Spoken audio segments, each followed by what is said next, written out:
Chris a sorti son 4e album au mois de juin 2023. Malheureusement, le chanteur constate que peu de personnes évoquent encore son travail artistique depuis son coming out trans, datant d'août 2022. Il est revenu sur les devants de la scène le 9 juin dernier avec un 4e album divisé en 3 parties. Malheureusement, force est de constater que Paranoia, Angels, True Love ne bénéficie pas d'une couverture médiatique très large. Et ça, Christine and the Queens, l'a bien remarqué. Dans une vidéo partagée sur son compte TikTok, l'artiste de 35 ans regrette que plus personne ne fasse attention à sa musique depuis son coming out trans. Chris a annoncé, en août 2022, qu'il se genrait au masculin depuis un an déjà.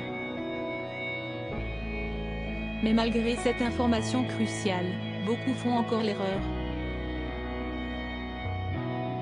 S'il a pardonné au début, le chanteur semble ne plus supporter cette situation.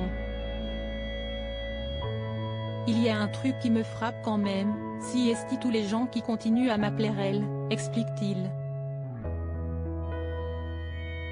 Ça me frappe. Parce que je pense que si est au-delà de la gentillesse, si est juste un manque de respect. Une façon de privilégier votre confort plutôt que mon bonheur. Une façon aussi de ne pas récompenser un travail d'honnêteté qui est horrible à faire en société. Une certaine paresse, un certain mépris pour mon travail récent. Des fois je me réveille le matin et je suis en colère.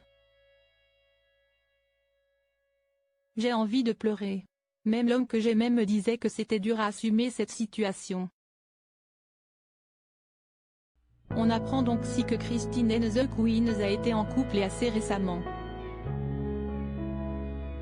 Pour ceux qui n'avaient toujours pas compris, Chris a rappelé qu'il ne s'était jamais senti femme depuis qu'il est né. J'en ai parlé dès mon premier album, dans mes chansons, a-t-il souligné. Si certains ont tenté de trouver des excuses à ces erreurs régulières de pronoms, notamment sur le manque d'informations générales, dans les commentaires de sa vidéo TikTok, le chanteur n'est plus prêt à l'accepter. Ils sont désinformés, a-t-il rectifié. Les médias sont hautement responsables du merdier ambiant et je me désolidariserai en arrêtant les interviews. Chris est récemment apparu, auprès de Nicolas Sirkis, Nicky Doll, Daphné Burki et Kid Ismail, dans l'excellent premier épisode de la 2e saison de Drag Race France.